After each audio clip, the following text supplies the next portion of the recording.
Welcome back. The White House this afternoon attacking Florida's new curriculum on African-American history, saying it prevents an honest account of the nation's past. One of the most controversial aspects of the standards of concerns is for the lessons of middle schoolers. So I want you to look at your screen. It reads in part, slaves developed skills which in some instances could be applied for their personal benefit. So Vice President Kamala Harris traveled to Florida last Friday to attack the plan. Here she is. They want to replace history with lies.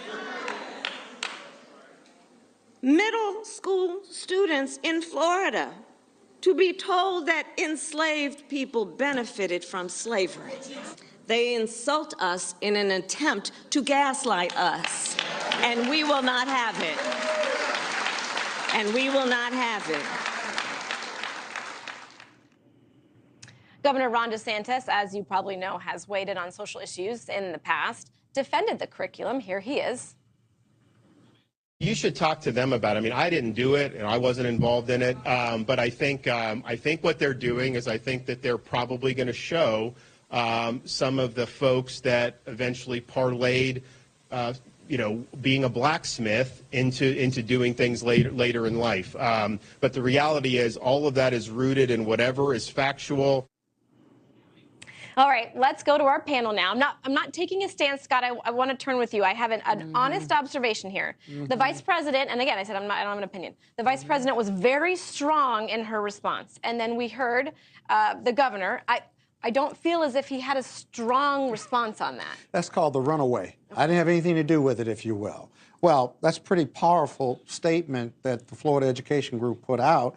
It's ridiculous and offensive, and really this whole issue of rewriting history for people of color and specifically African Americans, America struggles with the race question. It always has, and yet we are still trying to form a more perfect union. And so young people and adults, right? You learn from your past. We don't have a great history with the American Indian. We don't have a great history with the Jewish culture and faith. And so as a result, this country's got to get comfortable with the race question, but erasing it and saying that slaves somehow benefited for being a blacksmith just doesn't get it. It's just false. And by the way, if you were trained after being beaten, raped, and shot and killed and run down by dogs, and you had a skill set for a blacksmith, then what'd you do with that skill set? Because if you ran away, you couldn't use it, and who knows how long it took before the slaves were freed. But here's the question, right? If slavery wasn't so bad, who on this panel would like to trade their ancestry culture for slaves or for a person of color? I don't think you got any takers here, right? And so it's just really offensive and not good for America. And it doesn't get DeSantis to the end zone regarding the GOP nomination. So I do want to read, and I appreciate your response, I'm going to read a Department of Education defending their standards. To be fair, they write in part, any unbiased observer could conclude to be in-depth and comprehensive African-American history standards. They incorporate all components of African-American history, the good, the bad, and the ugly. So we're talking about the defense of the department here, but I want to weave in DeSantis' response. And Mark, is that a misstep? Does he need to take a more strong stance and maybe take this statement and say, no, I hear you, the good, the bad, and the ugly? Yeah, this is really surprising for me because this is his wheelhouse. I mean, when the New York Times and Kamala Harris attack him, that's his moneymaker. He should go right into it, and he dropped the ball there. I mean, he even has the former commissioner of the U.S. Civil Rights Commission, Dr. William Allen, who was on the advisory board that created this standard and said the vice president is wrong. It's categorically false. That's not what this is teaching. And yet he ran away and said, I didn't do it. This is not me. It's based on a bill he signed that created these new standards. This was a big opportunity for him to take his culture war, and he missed it. I think it continues to be a big opportunity for him. I read the standards. And this is one line in... One line, by the way. Yeah, in 75 lines of, I think, a basically unobjectionable list of things that was put together with a group of esteemed scholars. And I think this is the Democrats looking for a way to tune Harris up. Can they get her out on the trail? Can they use her for the role that you have to use your vice president for when you're an incumbent, which is to be on the attack? Can you get out there and be the attack dog? So they're trying her out in that role. But I will say this is a blessing for Ron DeSantis. This is, for Republicans, I have not seen so far Republicans of such a broad spectrum unite behind Ron DeSantis in this nominating contest. There's nothing like having Kamala Harris and the New York Times come after a Republican to kick in that Palin effect and have people feeling good about him. But they're not doing that, though. It's a false narrative.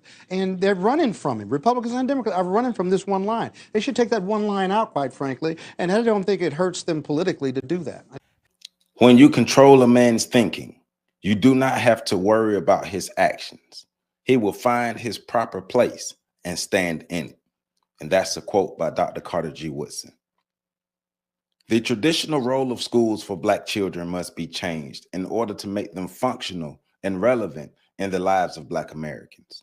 Black schools must empower Black children by functioning as extensions of the family, teaching the realities of life, dispensing knowledge, and honing skills. It is from these collective school experiences that Black children learn to perceive the world and their place in it as individuals as well as members of a race of people. Schools have yet to perform these tasks. Changing Black schools into what they should be will require major restructuring. Restructuring Black schools will require more than just tinkering with a few programs. We will need our schools to produce children who are appropriately trained to implement the Powernomics plan in our communities, in our economic development, politics, and in our churches. Clearly, it will be necessary to make changes in what and how our children are taught. The new instructional programs and proposed solutions must be based upon the realistic needs of the socioeconomic problems of Black children. If our problem is that our race inculcates values of individualism that hurt our people, then schools must design a solution to that problem. If our problem is that adults in our race feel successful only when they work in white corporations, then our schools must devise a solution and instill new values in the children. At the bottom line, we as Black people must accept full responsibility for the quality of education our children receive. There are few, if any, incentives for the majority of society to operate Black schools that prepare Black children to compete in the economy. White society has a monopoly of control over the power of schools, and much of that power is hostile to our interests and opposed to our advancement. Welcome back, welcome back, welcome back. Happy Monday. Welcome back to On the Shoulders of Giants as we continue in our reading and reviewing of Dr. Claude Anderson's book, Powernomics, the National Plan to Empower Black America. I am on chapter 4 for this video, and chapter 4 goes from pages 89 to 115. And chapter 4 is Restructuring Schools for Group Competitiveness. And Dr. Anderson is getting at, in the beginning, about how our schools do not train our children and condition our children and bring up our children in the ways that teach them to work as a community, to teach our children to work as a unit, to teach our children not to just see themselves as individuals, but to see themselves as a part of the whole, which is Black America. We've all gone through these school systems and we all understand the conditioning that we've received. And Dr. Anderson is right. We learn to work as individuals. We learn to see ourselves as individuals. We learn to compete rather than cooperate. There is always a level of competition, but there should be more cooperation than competition. The way we came up in the school systems that we came up, that produced us, it taught us that competition supersedes cooperation. And therefore, we only compete with ourselves, because we don't compete with our oppressors, because we can't compete with our oppressors, but we only really compete with ourselves, but we don't cooperate, which is the issue. Because of the lack of cooperation that is taught at such young ages, as we grow older, we continue to compete with each other as Black Americans competing with other Black Americans. We don't, for the most part, we don't have that sense of community. We don't have that sense of togetherness. You know, we always complain about our lack of unity. Well, Dr. Anderson is getting at that unity needs to be taught from an early age, and it needs to be taught not only in the schools, but in the homes and in the communities. So the cooperativeness needs to be taught in the home, which is also taught in the community, which is also taught in the school.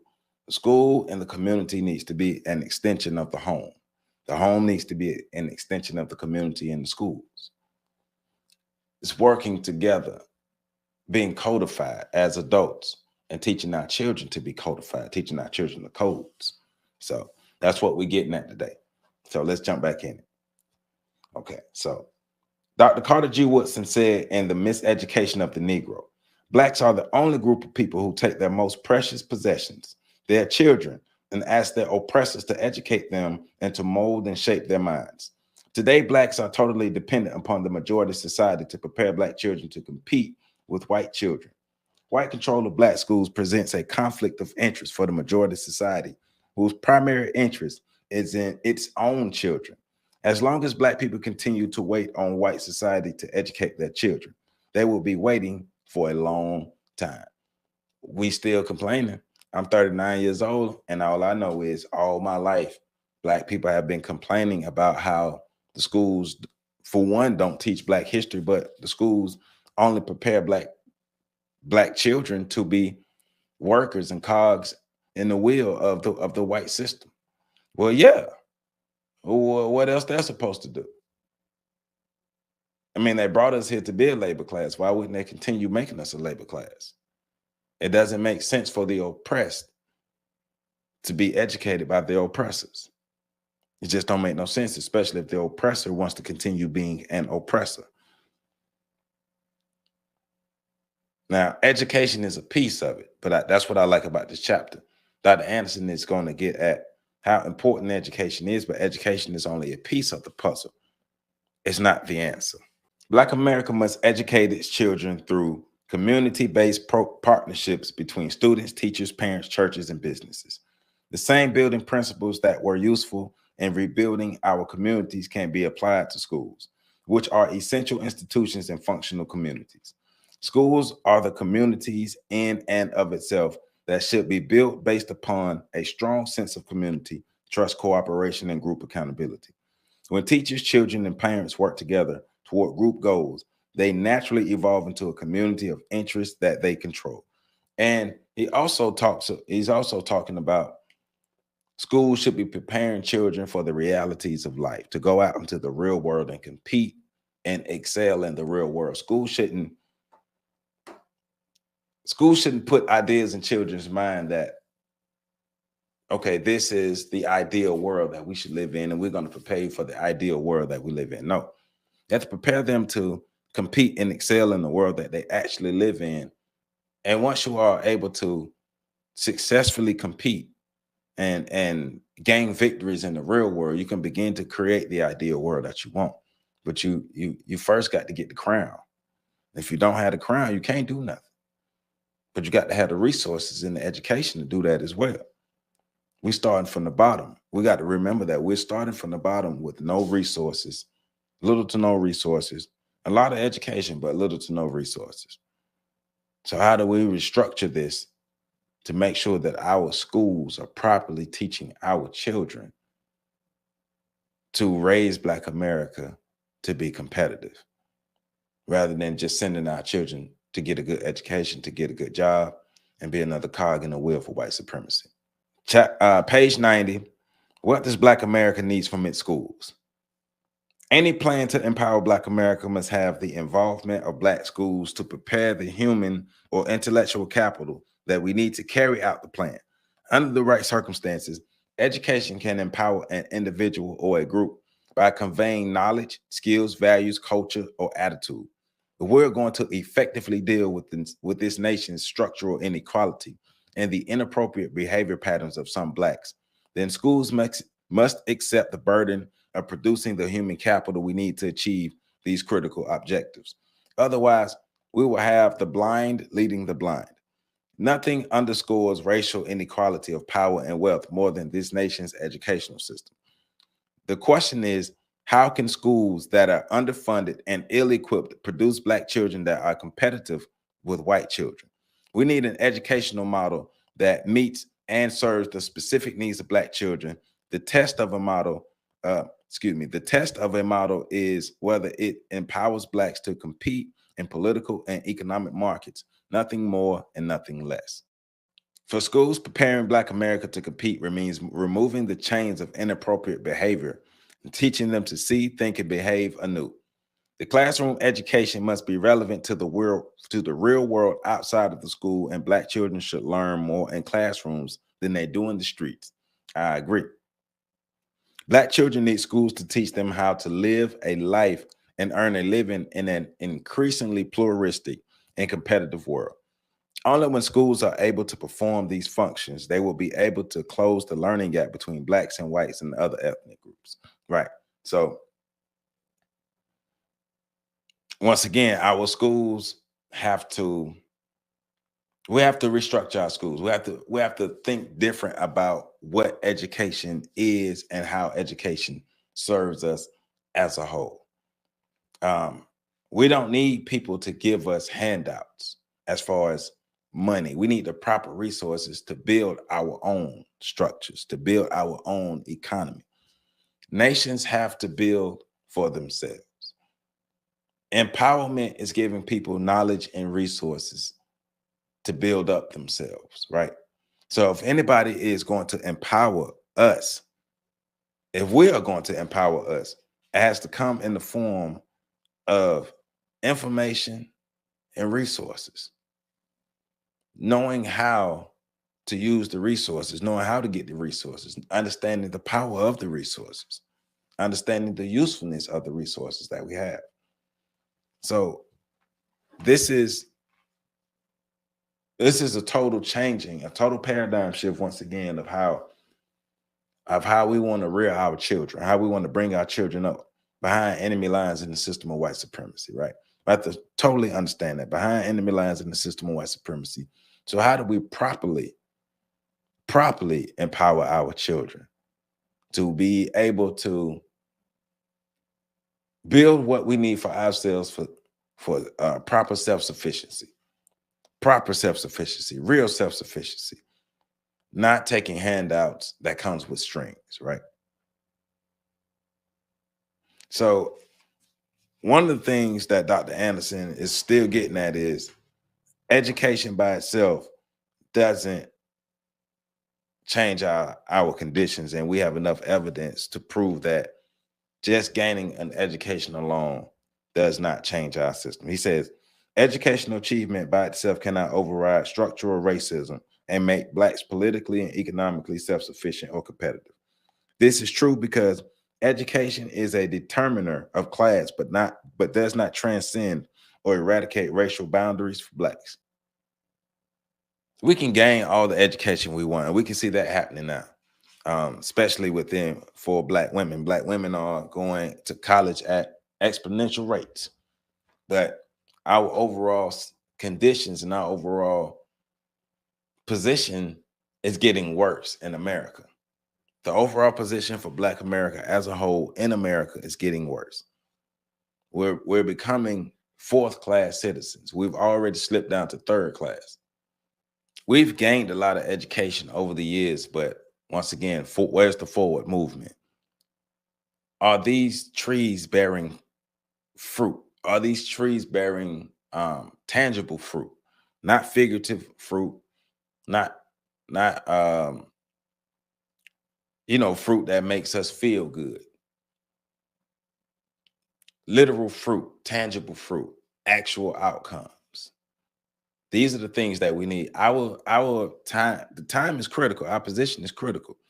We're down bad. And because we're down bad, well, I don't think the majority of us really understand how down bad we are and how urgent our situation is for us to uplift ourselves and change our position. After a while, even a lot of the kickback and the crumbs that we're getting from the American table, we would not get because other people will have taken the position that we were in to get those crumbs. And we will be forced to be on our own. And we will be forced to be even more dependent upon the system of white supremacy. So how do we dig ourselves out of that hole? We're not there yet, but we're definitely digging ourselves into that spot. So even as late as the early 1950s, census data indicated that a white high school graduate earned more than a black college graduate. A black person earned only 54 cents for every dollar a white person earned. The largest number of blacks ever entered college and government service following the Black Civil Rights Movement in the 1960s. Blacks' earned income was as high as 67% for every dollar that whites earned in the mid-1970s, before falling back to 56 cents in the 1980s. Income has remained relatively unchanged. Nearly half a century after the Civil Rights Movement began, blacks' earned income is back to where it was in the 1950s. Education has yet to offer the same economic or wealth rewards to black that it does to whites. And one of the things that he points out is education can benefit you when you have the wealth and the resources already in place.